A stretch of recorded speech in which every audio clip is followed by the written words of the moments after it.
చూసారా, మల్టీగ్రెయిన్ ఈ పౌడర్తో దోశ అయిపోయి. ఇది మనం ఇంట్లో కూడా చేసుకోవచ్చు. నేనైతే బయట తెప్పించిన ప్యాకెట్ అన్నీ మిక్సీ చేసి ధాన్యాలు ఇట్లా చేసుకోవచ్చు. ఇందులో కొంచెం ఉప్పు, కొంచెం సోడా,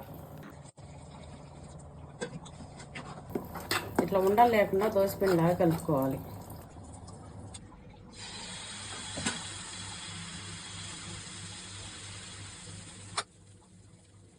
నా ఫస్ట్ దోశ ఎప్పుడు ఖరాబ్ అవుతుంది.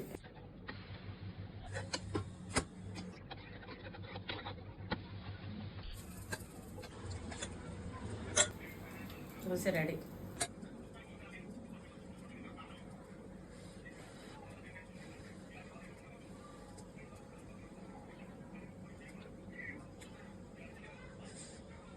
ఇందులోకి పల్లీ చట్నీ వేసుకుంది ఏంటంటే